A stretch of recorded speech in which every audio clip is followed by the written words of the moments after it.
Coffee addiction. Coffee எல்லாருக்குமே ரொம்ப பிடிக்கும். எனக்கும் ரொம்ப பிடிக்கும். ஆனால் ஒரு காஃபியாக இருந்தது, அதுக்கப்புறம் என்ன ஆயிடுச்சு, 5, 6 காஃபி ஆயிடுச்சு ஒரு நாளைக்கு. காஃபி நிறைய குடிக்கும்போது நமக்கு தூக்கம் வராது. எப்போதுமே நம்ம ரொம்ப சுறுசுறுன்னு இருக்கிற மாதிரி இருக்கும். ஒரு மாதிரி படபடப்பாக பரபரன்னு இருக்கும்.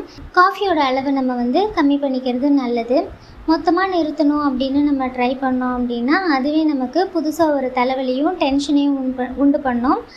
ஓகே, இப்போல்லாம் பார்த்தீங்கன்னா coffee lover, coffee is my best friend, coffee ஒரு emotional support, coffee and me and rain அப்படின்லாம் நமக்கு சோஷியல் மீடியாவில் நிறைய ஸ்டேட்டஸு ஸ்டோரிஸ்லாம் ஷேர் பண்ணிட்டே இருக்காங்க.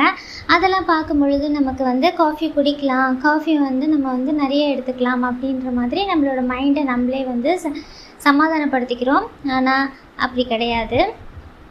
எந்த வயசில் இருக்கிறவங்களா இருந்தாலும் எல்லாமே ஒரு அளவோடு இருக்கிறது தான் நல்லது. பொதுவாக அந்த காலத்தில் பால்காரர் வருவார், காலையில் மட்டும் ஒரு காஃபி கிடைக்கும், திருப்பி இன்னொரு தடவை ஈவினிங் தான் வருவார். ஆனால் இப்போ அப்படி கிடையாது. நம்மக்கிட்டே நிறைய பால் பாக்கெட் இருக்குது, இன்ஸ்டன்ட் காஃபி தூள் இருக்குது, காஃபி மேக்கர் இருக்குது, காஃபி மிஷின் இருக்குது. ஆஃபீஸ்க்கு போனால் நமக்கு மீட்டிங்கில் இதுலன்னு தெரிஞ்சோ தெரியாமலோ நம்ம எதிர்பாராத நேரங்கள்லாம் காஃபி நம்ம எடுத்துக்கிற மாதிரி ஆகுது. வெயிட் பண்ணலாம் அப்படின்னு நினச்சா கூட நம்ம வெளியில் போகும்போதும் நம்ம அதை சாப்பிட்ற மாதிரி ஆகிடுது. இப்போ நம்ம காஃபியை எப்படி குறைச்சிக்கலாம் இல்லைன்னா நிறுத்தலாம் அப்படிங்கிறத பற்றி சில டிப்ஸ் பார்க்கலாம். முதல்ல காஃபி நமக்கு பிடிக்கும் அப்படின்னா நல்ல காஃபி போட்டு குடிக்க கற்றுக்கணும். மற்றவங்க காஃபி போட்டு கொடுத்தாங்கன்னா நம்ம கேட்டுகிட்டே இருப்போம். அப்போ நிறையா காஃபி குடிக்க தான் செய்வோம். ஸோ ஃபர்ஸ்ட் ஒரு நல்ல காஃபி போடணும் அப்படின்னா அது ஃபில்டர் காஃபியாக இருக்கணும். இன்ஸ்டன்ட் காஃபி தூள் போட்டுக்கிட்டிங்க அப்படின்னா அதில் இருக்கிற அது இன்ஸ்டன்ட் காஃபிக்கும் ஃபில்டர் காஃபிக்கும் நிறையா டிஃப்ரென்ஸ் இருக்குது. ஃபில்டர் காஃபி கொஞ்சம் மைல்டாக தான் இருக்கும் எல்லாமே. பட் இன்ஸ்டன்ட் காஃபி இம்மீடியட்டாக உங்களுக்கு ஒரு எனர்ஜி தர மாதிரி இருக்கும். இதய துடிப்பு அதிகரிக்கும், தலைவலி வரும், பதட்டம் வரும், எல்லாமே வரும். அதில் நம்ம சர்க்கரையை கலக்கும் பொழுது அது இன்னுமே நமக்கு ஒரு அதிகப்படியான எனர்ஜி தர மாதிரி இருக்கும். காஃபி நம்ம குடிக்கும்போது நம்மளுடைய ஸ்ட்ரெஸ் ஹார்மோன் அதில் அதிகமாக சுரக்குது. அதாவது கார்டிசால் அப்படிங்கிற ஸ்ட்ரெஸ் ஹார்மோன். அது எதுக்காக அப்படின்னா ஃபைட் ஃப்ளைட் ரெஸ்பான்ஸ்னு சொல்லுவாங்க இல்லையா. ரொம்ப ஒரு இக்கட்டான சூழ்நிலை, இன்டர்வியூ, எக்ஸாம்ஸ்க்கு போகிறது, இல்லை நம்ம ஒரு அதிர்ச்சியான விஷயங்களை பார்த்து அந்த டைமை சமாளிக்கிறது, லைஃப்பில் ஒரு கிரிட்டிக்கல் சுச்சுவேஷன், அந்த நேரத்தில் நம்மளோட பாடியும் மைண்டும் எந்த மாதிரி இருக்குமோ அந்த மாதிரியான ஒரு அதிர்ச்சி ஒரு நாளைக்கே 5, 6 தடவை நமக்கு தேவை கிடையாது நம்மளோட நார்மல் லைஃப்பில். ஸோ காஃபியோட அளவை நம்ம கம்மி பண்ணலாம். இப்போ அந்த இன்ஸ்டன்ட் காஃபியை நம்ம விட்டுட்டு ஃபில்டர் காஃபி யூஸ் பண்ணிக்கலாம். ஃபில்டர் காஃபி வாங்கும் பொழுது அதில் சர்க்கரையோட அளவை பார்த்து வாங்கிக்கோங்க. சர்க்கரை கம்மியாக இருக்கிற மாதிரியும் காஃபி அதிகமாக இருக்கிற மாதிரியும் பார்த்து வாங்கிக்கோங்க. ஃபில்டர் காஃபி போட்டு கற்றுக்கங்க. ஃபில்டர் காஃபி போட்டுட்டு பால் அதிகமாக கொதிக்க விடாமல் கரெக்டாக கொதிக்க வச்சு தேவையான அளவு காஃபி டிகாஷன் அதில் கலந்து சர்க்கரை வேணும்னா போட்டுக்கலாம், இல்லைன்னா விட்டுடலாம். சர்க்கரை எந்த கலர் சர்க்கரை யூஸ் பண்ணாலும் இனிப்பு இனிப்பு தான். அதனால் நாட்டு சர்க்கரை போட்டால் நல்லது அப்படின்னு அர்த்தம் கிடையாது. ஸோ தேவைப்பட்டால் சர்க்கரை போட்டுக்கலாம். அந்த காஃபியை எடுத்துகிட்டு போயிட்டு ஒரு இடத்துல மைண்ட்ஃபுல்லாக உங்களுக்கு பிடிச்ச இடத்துல வச்சு காஃபி மேலே மட்டும் கான்சன்ட்ரேட் பண்ணி அதை ரசித்து ஒரு காஃபி குடிச்சிருங்க. வீட்டில் மைண்ட்ஃபுல்னஸோட ஒரு காஃபியை குடிச்சிருங்க. அதை குடிச்சிட்டிங்கன்னா ஃபோன் பார்க்காம, நியூஸ் பேப்பர் படிக்காமல், யார் கூடயும் பேசாமல், புக்கு படிக்காமல் தனியாக உட்காந்து அந்த காஃபியை மட்டும் ரசித்து குடிச்சிட்டிங்க அப்படின்னா அந்த நாளில் உங்களுக்கு செகண்ட் காஃபி தேவையே படாது. நீங்கள் அதை பற்றி யோசிக்கவே மாட்டீங்க. வெளியில் காஃபி குடிக்கக்கூடிய சந்தர்ப்பங்கள் வந்தாலும் நீங்கள் அதை அவாய்ட் பண்ணிவிடுங்க.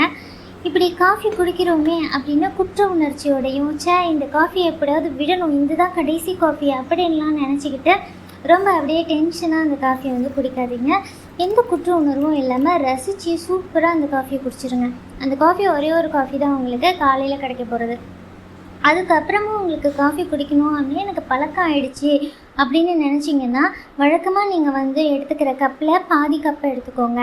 ஒரு நாளைக்கு 5 கப் இல்லை 6 கப் நீங்கள் காஃபி குடிக்கிறீங்க அப்படின்னா நீங்கள் அதில் பாதி குவான்டிட்டி எடுத்துக்கும் பொழுது 3 காஃபி ஆகிடும் இல்லையா. அப்போது 5 காஃபின்னா 2.5 காஃபி ஆகிடும்ல.